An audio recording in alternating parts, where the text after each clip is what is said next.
ऋषिका नाम की एक कन्या थी। कन्या जब सयानी होगी, पुराने जमाने में जल्दी विवाह कर देते थे, तो 8-10 साल की हुई और विवाह कर दिया। तो विवाह पहले हो जाता था, फिर गोना वगैरह ये बाद में होता था, जब शरीर संभल जाता था तब। पर 8-10 वर्ष की उम्र में विवाह हो जाता था। विवाह हो गया, कुछ ही दिन पश्चात, ज्यादा समय नहीं हुआ और उनकी पति की मृत्यु हो गई। अब जब पति की मृत्यु हो गई, बालपन में वैधव्य मिला, रुदन करने लगे, विलाप करने लगे कि मैंने ऐसा कौन सा पाप किया पिछले जन्म में जो मुझे बालपन में वैधव्य मिला। दूसरों को देखती, सौभाग्यवती स्त्री, उनको बच्चों को देखती, सब कहती मेरे भी ऐसा ही होता, पर मेरा दुर्भाग्य, मेरे प्रारब्ध कर्म ऐसे रहे कि मैं बालपन में विधवा हो गई। क्या करूं? तो संकल्प ले लिया। प्रारब्ध में पूर्वजन्म में जो हो गया सो हो गया। अब अगर मैंने ऐसे पाप किए इस जन्म में, तो न जाने और कितनी निकृष्ट योनि मुझे मिलेगी, न जाने मेरे साथ में क्या होगा। अब मैं उस पाप कर्म की जो प्रारब्ध में हुआ उसकी शुद्धि करूंगी, उसका प्रायश्चित करूंगी। तो मन में ले लिया संकल्प, ऐसा दृढ़ संकल्प लिया, अखंड ब्रह्मचर्य का पालन करूंगी मैं। और नर्मदा तट पर चली गई। नर्मदा तट पर गई, एक कुटिया बना ली। कुटिया बना करके कठोर तप, भगवान शिव का मिट्टी के वही चिकनी चिकनी मिट्टी उठाती नर्मदा जी से और पार्थिव शिवलिंग बना करके पूजन करती थी। पंचाक्षरी मंत्र नमः शिवाय नमः शिवाय नमः शिवाय का जाप करती। और जब कोई भजन करता है ना, कोई तप करता है, तो तेज बढ़ता है, वो भगवान का प्रकाश उसके भीतर आने लग जाता है। और जैसे ही वो दिव्य तेज, वो दिव्य शक्ति उसके भीतर आने लगी, तो अलौकिक तेज चमकने लगा, उसके शरीर से दिव्य आभा चमकने लग गई।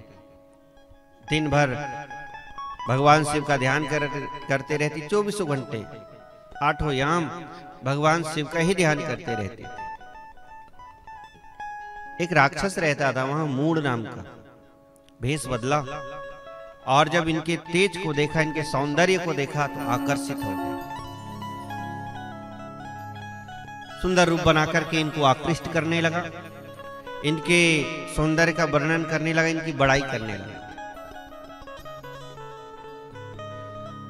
तो जो राक्षस वृत्ति के लोग होते हैं, जिनके मन में कुभाव होता है, तो जब ऐसी बड़ाई करने लग जाए तो समझ जाना कि कुविचार है इसके मन में, कुविचार है।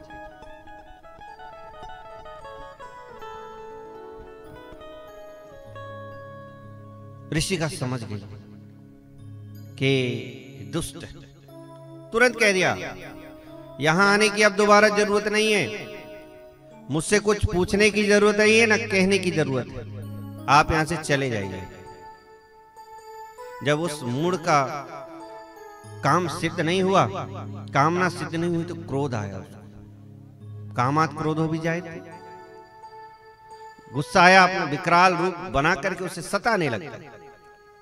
उसका रूप देख करके इतनी डर गई कि कुटिया में भीतर पहुंच गई और भगवान शिव से प्रार्थना कर ली, हे शंभु, हे भोलेनाथ, अब मेरा रक्षक कौन है आपके अतिरिक्त? आपके अलावा मुझे कोई बचाने वाला नहीं। जब आप एक किसी के आश्रित हो जाते हो, किसी एक के, तब दृढ़ विश्वास उसी के प्रति रहता है। जैसे एक डंडा हाथ में ले लिया तो वो सहारा बन जाता है, और ढेर सारे डंडे हाथ में ले लिए तो वो बोझा बन जाता है। इसलिए हमेशा एक का आश्रय लेना। तो दृढ़ उसकी दिव्य तपस्या से प्रसन्न तो थे ही, जो शिवलिंग बनाती थी पार्थिव के, उस पार्थिव शिवलिंग से प्रकट हो गए भोलेनाथ, और ऐसी हुंकार भरी कि मूड राक्षस को भस्म कर दिया। चरणों में गिर पड़ी भोलेनाथ के। साथ में गंगा जी भी आई। भोलेनाथ आपने कृपा कर दी मुझ पर, आज दया कर दी मुझ पर। भोलेनाथ क्या चाहती हो? भोलेनाथ आपकी भक्ति चाहती हूं, उसके अतिरिक्त और कुछ भी नहीं। गंगा जी ने जब देखा इतनी तपस्या की है, इतना भोलेनाथ का नाम स्मरण किया है, तो गंगा जी बोली मुझसे भी कुछ मांग लो, मुझसे भी कुछ मांग लो। तो गंगा जी से कहा आप यहीं आ जाओ। गंगा जी बोले मैं हमेशा के लिए तो नहीं आऊंगी, पर साल में एक बार मैं यहां आऊंगी। और मुझ में जो सब लोग स्नान करके पाप धोते हैं, मैं यहां करके स्नान करूंगी, मैं अपने पाप धोऊंगी। इसलिए कहते हैं ना, नर्मदा का हर कंकर शंकर है। नर्मदेश्वर शिवलिंग अपने आप शिवलिंग बनते हैं नर्मदा मैया में, एक एक कंकर शंकर कहलाता है।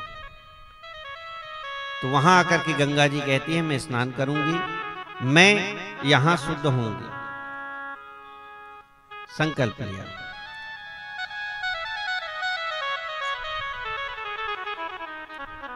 कहते हैं मुक्ति चाहिए तो गंगा जी के तट पर जाओ, और तप करना है तो नर्मदा जी के तट पर जाओ। रेवा तटे तपा कुर्यात मरणम जाह्नवी तटे। और शरीर छोड़ना है तो गंगा जी के तट पर जाकर शरीर छोड़ो। और भगवान शिव बोले तुमने लाखों का काम किया है। कहते हैं ना, एक कहावत है, 100 में सती लाखों में जती।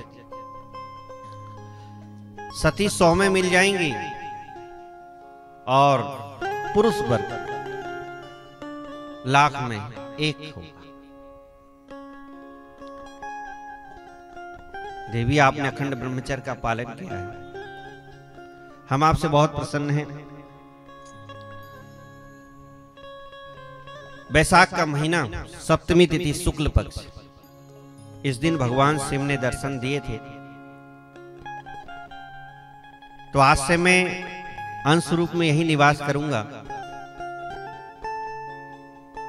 ऋषिकेश्वर महादेव, एक नाम और है नंदिकेश्वर महादेव, उनके रूप में आज भी नर्मदा तट पर वो विराजमान है भगवान शिव अंश रूप में। गंगा मैया ने कहा मैं इसी दिन हर साल आऊंगी स्नान करने के लिए, बैसाख मास के शुक्ल पक्ष की सप्तमी तिथि को स्नान करने के लिए।